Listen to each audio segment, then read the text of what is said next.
Hello everyone, Ciaran and Scott here from Southwest Boxing Media, down at St Joe's today with middleweight banger Jamie Cox. Jamie, how are you, mate? All good? Good, all good, mate. Glad to hear, mate. Now, obviously we've been through a difficult situation with the lockdown period. Yeah. What have you been up to with regards to training? What have you been able to do? I was training really well down here with Tony, and sparring was going really good just before the lockdown, and then it sort of eased off, and yeah, my missus, she had to go back for fit. I got they finished, my daughter's finished, so it was a bit of a mix up there with the government. They had to call them back and stuff, and then I wasn't training as well, but now I'm back fully in, and yeah, so like that's it. It was like a little bit of a void now, and I was back to it. So yeah, well, I hope everything is okay with the family, Jamie. I mean, obviously you've been quite inactive recently, haven't you? When was the last time you fought? Obviously, a couple of years ago, I fought John Ryder. That's right, it was, wasn't it? I mean, how eager are you now, and how much are you looking forward to being back in there doing the business? Yeah, I just want to put it right wrong because yeah, I just didn't perform that night against John, and all the credit to him, he beat me, you know, and a win's a win, he won, and that's that. But you know, myself, I know what I can do, and that wasn't me that one. So I just want to go in there and just do a good performance. I'm down here now with Tony. I've trained with Tony before for fights, and yeah, you know, it got me thinking about my boxing and moving, and you know, not get involved too much in a fight, and just keep my temperament a bit down, and yeah. So I think that because I can box, that's what people don't know. I can box too. Yeah, definitely, mate. Now, you mentioned, and we've spoken about the inactivity there. When you do get back in the ring, are you sort of going to be looking to try and get some rounds under your belt, or is it just go in there, business as usual, and see what the outcome is? Business as usual, but behind the boxing instead of just forcing it. So yeah, just looking forward to that. You know, I feel really, I'm feeling fit already. And yeah, we're ahead for October. We're already ahead of the game. We'll start sparring tomorrow. So yeah, we've got plenty of preparation time now for the fight. Oh, wicked. I mean, the middleweight and super middleweight division is, you know, lit, isn't it? You got, you know, Rocky Fielding, Callum Smith. Yep. There's loads of names. Is this October fight? Do you think this is going to be the fight that could possibly propel you back now in with those names? Do you think? Yeah. That's what I'm hoping to do. Go out there under Tony and just go out there, box, look good, look clean, clinical, and you know, put on a good performance. And you know, I want to fast track it. Now, you know, I'm on the other end of my career now, and you know, I don't want to be messing around with. You know, I want the big fights. I've been involved in them, but this one, just get back in and then carry on and get some big fights, and you know, just keep on winning, and see if we can get our world title. That I set my sights on. Definitely, mate. I mean, Canelo's looking for an opponent, isn't he? I mean, John Ryder has been thrown into the mix. I think Jason Quigley, has been put in there as well. I mean, what do you think Canelo's going to do? Do you think he's going to maybe fight one of them, or can you see him going picking somebody else? I think John Ryder waited patiently, and he's done his shot. He deserves the shot, in my opinion. Yeah. You know, with a close court fight, or you know, some say he won a controversial fight with Callum Smith. I think he deserves the crack, and yeah, I mean, Canelo. I sparred him for 4 weeks over in San Diego. What was that like? Tell us what that was like, Jim. Oh, mate, he's some boy. He's some boy. Yeah. But you know, very respectful, very good athlete, very good boxer, and you know, for anyone, he's the pound for pound best in the sport. Him and Lomachenko, most probably, and yeah, you know, anyone's got to work out with him. Yeah, I bet. Yeah, mate. I mean, obviously, you've got dreams of becoming a world champion still, I would assume. Who would you like to fight? I know we just mentioned Canelo. I mean, who would you like to fight the super middle? Is there a particular champion you'd like to? When I'm going down to it, because I moved 2 weights, I was a lot middle, and I moved to super middle. So I'm going middleweight's more my natural weight. So I'm going down and just fight this one at super middle, then I'll be down at middleweight. And you know, because I was a bit small for super middleweight, so there's plenty of options there at middleweight for me. And Andrade. Yeah, there's some good fights there for me, and if I can carry my strength out of super middle to middleweight, it should be very effective. Yeah, definitely, mate. Now, do you feel sort of any pressure now? I mean, with regards, I mean, there's going to be so much focus on any fights that's going on now, with boxing being, you know, sort of away for so long.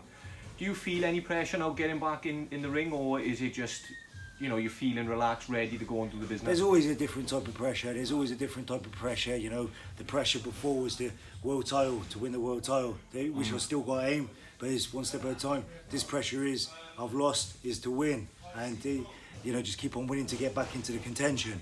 Yeah. So there's always pressure. There's no bigger or smaller. You know, it's all the same to me, and but that's what we strive off. Yeah, definitely. I mean, beating St Joe's in Newport, you know, with Tony Borg. How did that relationship come about, Jane? I trained with Tony before for fights, and you know, it's like John Costello, like a family to me. I trained with John for many years, and I've had a fight with Tony before, and I've been down here before. Like Lee Selby, I don't need to speak about what Tony's done from the bottom to the top with the fighters. I don't need to.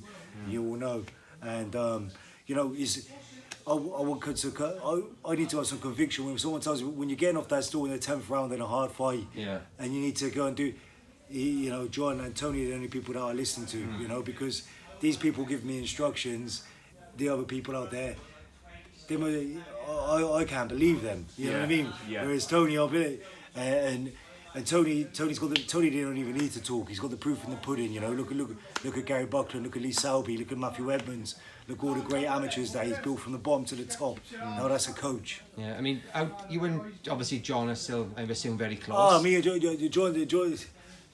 is family, you know.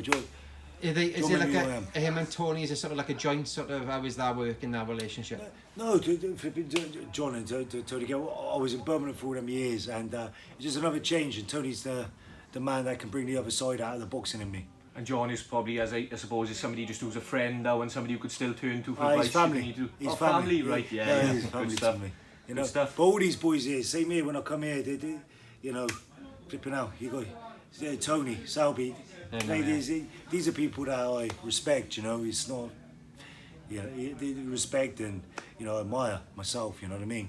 Yeah. Now, as we know, you've mentioned down in the gym here in St Joe's, one of your stablemates is obviously Lightning Lee Selby. Yep. A former world champion. I think he's turning gay now, though, isn't he? He's going to pop his head up. Joey Essex, he's getting younger. He's getting younger. Well, I'm glad Jamie said that on me anyway. Yeah, exactly. Now, I just want to get your thoughts. Obviously, there's a massive opportunity awaiting Lee if and / when we expect him to beat Cambodia. Yes, yeah. Is that super fight ahead with Theo Lopez and Lomachenko winner? Well, how would you see Lee faring against one of those two opponents? Lee Selby's Lee Selby, you know, he's most probably won every single title domestically all the way through, and he's some boy.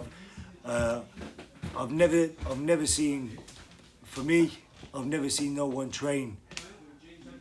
I've been everywhere, like I said, Canelo's Canelo, this, that, but I've never seen no one as fit as Lee Selby in my life in the gym, and that boy there can mix it with anyone, and you know. Touch wood, I know what Lee's going to do to this Cambodia, and man, I'd love to see him in the fight with Lomachenko and Ciaran Lopez, because Lee Selby is the man capable to cause the ups. Yeah, Lee most probably will be the underdog in the fight, but Lee is the one that can do the. Mate, they're going to be training for when they hear Lee Selby, they're going to be training, you know. So. I asked Lee the same question. I mean, what would be your prediction on that Theo Lopez and Lomachenko fight? Who would you favour? Is it Lomachenko? I heard Lee just say that, and how he said I see it as well. Like 64, you got to go. You know, he's got the power that Lopez, and you got to go 64 Lomachenko because how he moves and his boxing and his experience.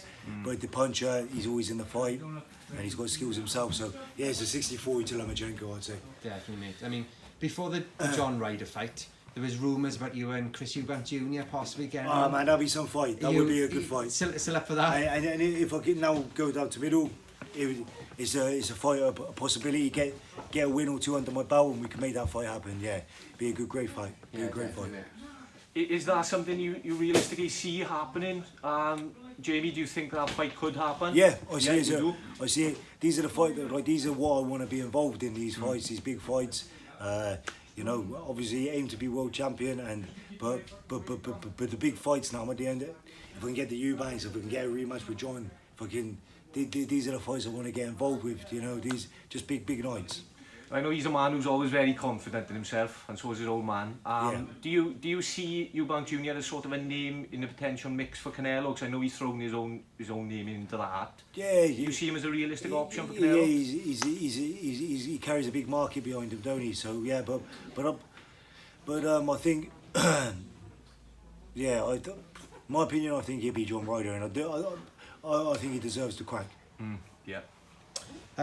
So, speaking of, the World Boxing Super Series, how did you feel, knowing you sort of had the favourite, one of the favourites for the first fight? Were you sort of excited for that, or were you a bit, disappointed with the fact you?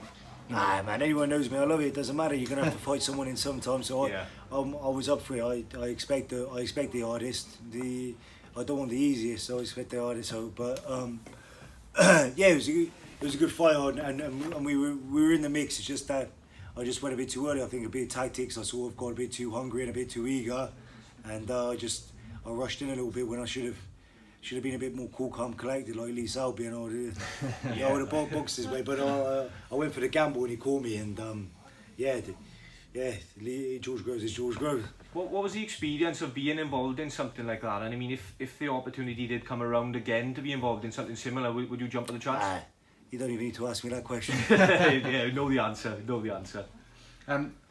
So I just want to get your thoughts on the Billy Joe Saunders, sort of Callum Smith. Can you see that? Can you see them two fighting? I mean, it's been talked about so many times.